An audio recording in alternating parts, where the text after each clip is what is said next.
Hello everyone, welcome to target KSLU. So ನೀವೆಲ್ಲ circular ನೋಡಿದ್ದೀರಾ. Online question paper distribution system ಅಂತ ಬಂದಿದೆ. Online question paper distribution system ಅಂತ KSLU ಒಂದು notification release ಮಾಡಿದೆ. ಅದಕ್ಕೆ ಸಂಬಂಧಪಟ್ಟಂತೆ ಮಾಹಿತಿ ಕೊಡ್ತಾ ಇದ್ದೀನಿ. ಭಾಳಷ್ಟು ಜನ ಕೇಳ್ತಾ ಇದ್ರು, ಏನು ಸರ್ ಇದು online question paper distribution system ಅಂತ ಭಾಳ ಜನ ಕೇಳ್ತಾ ಇದ್ರು. ಸೊ ಅಪ್ಡೇಟ್ ಮಾಡ್ತೀನಿ. ಅದಕ್ಕಿಂತ ಮುಂಚೆ ಯಾರ್ಯಾರು ಈ ಸರಿ 16ನೇ ತಾರೀಕು 16th ಎಕ್ಸಾಮ್ಸ್ ಅಪಿಯರ್ ಆಗ್ತಾ ಇದ್ದೀರಾ, ಬರಿತಾ ಇದ್ದೀರಾ, ಮೇ ಬಿ ಅದು ಫ್ರೆಶ್ ಎಕ್ಸಾಮ್ ಆಗಿರ್ಬೋದು ಅಥವಾ ಬ್ಯಾಕ್ಲಾಗ್ ಇರುವಂಥ ಸಬ್ಜೆಕ್ಟ್ ಆಗಿರ್ಬೋದು.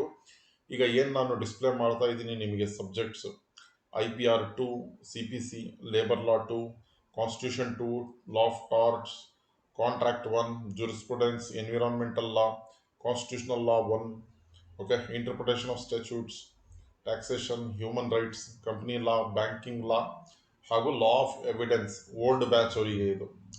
ಈಗ ಹೊಸ ಫ್ರೆಶ್ ಸ್ಟೂಡೆಂಟ್ಸಿಗೆ ಭಾರತೀಯ ಸಾಕ್ಷಿ ಅಧಿನಿಯಂ ಇದೆ. ಯಾರು ಒಂದ್ಸರಿ ಎವಿಡೆನ್ಸ್ ಬರ್ದಿದ್ದೀರಾ ಅವರಿಗೆ ಎವಿಡೆನ್ಸ್ ಇರುತ್ತೆ. ಸೊ ಓಲ್ಡ್ ಬ್ಯಾಚ್ ಅವ್ರು ಎವಿಡೆನ್ಸ್ ಪ್ರಿಫರ್ ಮಾಡ್ಬೋದು. ಇಷ್ಟು ಸಬ್ಜೆಕ್ಟ್ ಅವೈಲಬಲ್ ಇದೆ. ಸೊ ನೀವು ಯಾವ ಸಬ್ಜೆಕ್ಟ್ ಎಕ್ಸಾಮ್ ಬರಿತಾ ಇದ್ದೀರಾ, ಅದಕ್ಕೇನಾದರೂ ಜಾಯ್ನ್ ಆಗಬೇಕು ಅಂದರೆ ನನ್ನ number 9901057288 9901057288. Kannada medium, English medium ಎರಡೂ ಇರುತ್ತೆ. ಸೊ ಯಾರ್ಯಾರು ಇಂಟ್ರೆಸ್ಟೆಡ್ ಇದ್ದೀರಾ ನೀವು ವಾಟ್ಸಪ್ ಮಾಡ್ಬೋದು. ವಿಡಿಯೋ ಟೈಟಲಲ್ಲಿ ನಾನು ನಿಮಗೆ ವಾಟ್ಸಪ್ ನಂಬರು ಕೂಡ ಪ್ರೊವೈಡ್ ಮಾಡ್ತೀನಿ, ವಿಡಿಯೋನ ಟೈಟಲ್ ಅಥವಾ ವಿಡಿಯೋ ಡಿಸ್ಕ್ರಿಪ್ಷನಲ್ಲಿ. ಓಕೆ, ಈಗ ನೋಡೋಣ ಏನಿದು online question paper distribution system. Okay, ಏನಿದು ಅನ್ನುವಂಥದ್ದು. ಈಗ ರೀಸೆಂಟ್ಲಿ ಕಾಂಟ್ರಾಕ್ಟ್ ಲಾ 1 ಪೇಪರ್ ಏನಾಗಿತ್ತು, ಲೀಕ್ ಆಗಿತ್ತು. ಮುಂಚೆ ಏನಾಗ್ತಾ ಇತ್ತು, ಯೂನಿವರ್ಸಿಟಿಯಿಂದ ಕ್ವಶನ್ ಪೇಪರ್ಸ್ ಬರ್ತಾ ಇದ್ವು. ಒಂದು ರೂಮ್ ಅಲಾಟ್ ಮಾಡ್ತಾ ಇದ್ರು, ಅದಕ್ಕೆ ಒಂಥರ ಸೆಕ್ಯೂರಿಟಿ ರೂಮ್ ಇದ್ದಂಗೆ. ಅದರಲ್ಲಿ ಕ್ವಶನ್ ಪೇಪರ್ಸ್ ಎಲ್ಲ ಸೇಫ್ ಆಗಿ ಇಡ್ತಾ ಇದ್ರು ಇನ್ವಿಜಿಲೇಟರ್. ಆಮೇಲೆ ಎಕ್ಸ್ಟರ್ನಲ್ಸ್ ಬರ್ತಾ ಇದ್ರು ಅವರು. ಆಮೇಲೆ ಯಾರದು ಯೂನಿವರ್ಸಿಟಿಯಿಂದ ಅಪಾಯಿಂಟ್ ಆಗಿರ್ತಾರೋ ಅವ್ರು ಬಂದು ವೆರಿಫೈ ಮಾಡ್ತಾ ಇದ್ರು. ಸೊ ಮುಂಚೆ ಯೂನಿವರ್ಸಿಟಿಯಿಂದನೇ ಎಲ್ಲ ರೆಡಿಯಾಗಿ ಬರ್ತಾ ಇತ್ತು. ಈಗ ಕ್ವಶನ್ ಪೇಪರ್ ಲೀಕ್ ಆಗಿತ್ತು. ಓಕೆ, ಈ ಕ್ವಶನ್ ಪೇಪರ್ ಲೀಕ್ ಆಗಿರುವಂತಹ ಕಾರಣದಿಂದ ಈಗ KSLU ಅವ್ರು ಏನು ಮಾಡಿದ್ದಾರೆ, ನಾವು ಕ್ವಶನ್ ಪೇಪರ್ ಟೈಪ್ ಮಾಡಿ ನಿಮಗೆ ಕಳಿಸಲ್ಲ.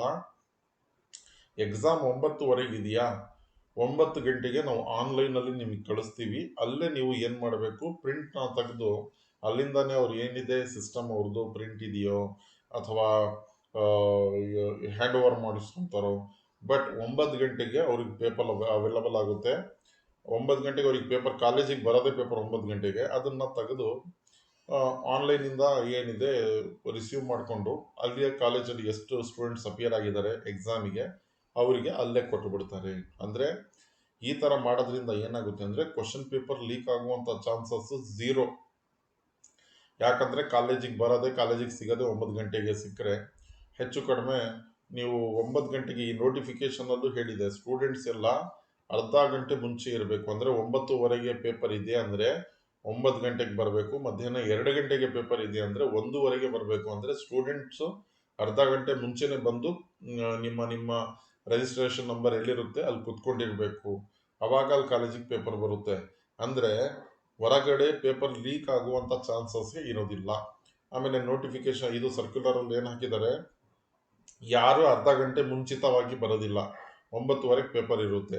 ಯಾರು 9 ಗಂಟೆ ಬರೋದಿಲ್ಲ, 9:10, 9:20, 9:30 ಈ ಥರ ಬಂದರೆ ಅವ್ರನ್ನ ಅಲೋ ಮಾಡೋದಿಲ್ಲ.